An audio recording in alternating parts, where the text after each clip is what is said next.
Hey everyone, Emily here and welcome to my kitchen. Today we're going to be trying another recipe that I found on the internet, and I think I am super late to this one, probably by a couple of years. We're going to try the Gigi Hadid pasta, and this is basically just a super simple vodka pasta recipe that she posted to, I believe, her Instagram story a while back, and everyone online seems to be obsessed with it. So I want to give it a try, see how it turns out. It seems really easy, so let's get started. This recipe seems really easy. There's hardly any chopping to do. I'm gonna start off by heating up a 1/4 cup of olive oil in a pan over medium heat, so giving that a pretty good coating. While that heats up, I'm gonna chop up my onion. A lot of people are subbing in onion for this. It does call for a 1/4 of a shallot. I don't have that on hand, but I did have half an onion, so I'm going to use, since these are a little bit bigger than shallots, I'm gonna use a little less than a 1/4 of this onion, and this is just a yellow onion. And I'm going to chop it up pretty finely. Once I have this finely chopped, I'm just going to add that straight into my pan. And I'm also going to add in 1 clove of minced garlic, and these are just frozen garlic cubes. I get these at Trader Joe's. You can get them at most grocery stores, and each cube is just 1 clove of minced garlic, and it just kind of saves a little bit of time on chopping. It's always kind of a pain, and I love these when I'm cooking. Then I'll just kind of stir this around and let this cook over medium to medium-high heat until the onions are translucent.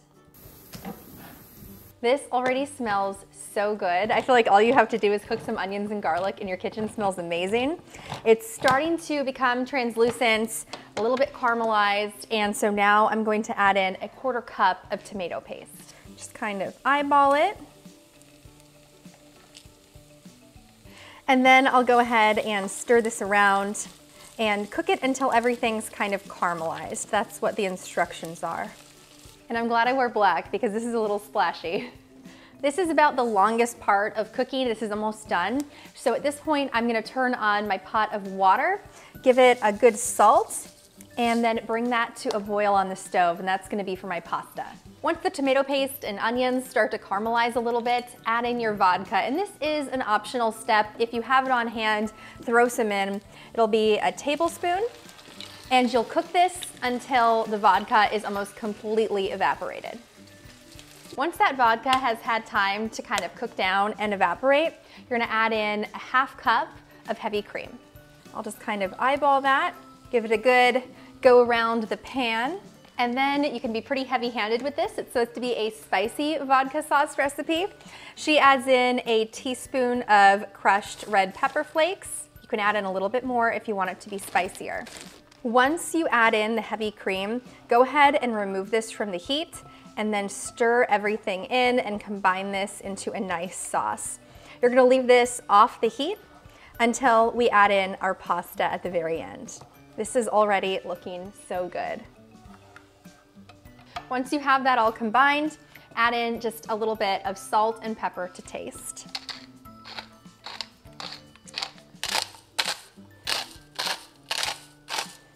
I have my sauce hanging out on the counter and my water has come to a boil. So I'm gonna go ahead and add in a 1/2 pound of pasta.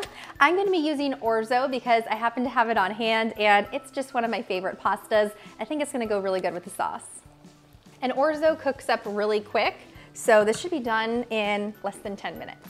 My pasta just finished boiling, so I'm going to take out a 1/4 cup of my reserve pasta water and add this right into the sauce.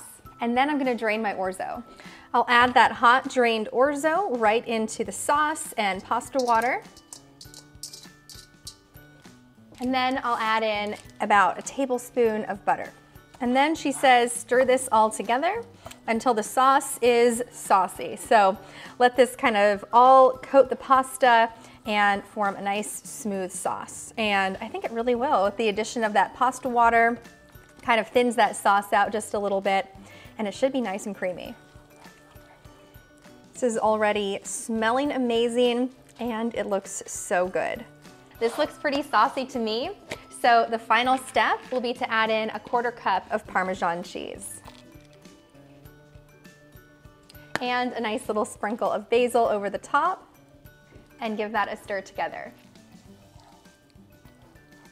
This looks absolutely amazing. I can't wait to give this a try. All right, so I'm gonna serve up a little plate of this. She said this is supposed to make 2 servings, so these would be pretty big servings. It smells really good, it looks really good, and this was super simple to throw together, so let's see if it tastes just as good. I have a feeling it will because this has been everywhere on TikTok and Instagram. I'm a little late to it, but I think it's gonna be worth it. Here we go. That's really good. This pasta recipe came out so well and it was super easy to make. Honestly, it doesn't really differ at all from a regular vodka pasta recipe, but it was very easy to follow with the proportions and the directions, and I would definitely make this again. And I think it goes really good with the orzo. Hope you give it a try. Thanks so much for watching. I hope you liked this video, and if you did, don't forget to hit subscribe and the bell icon so you can get notified every time I post. As always, you can find the full recipe to this down in the description box below, along with links to all my social media pages so you can follow along with me throughout the week. If you'd like to see more recipes that I found on the internet, go ahead and click the playlist off to the side. Hope to see you back here next time.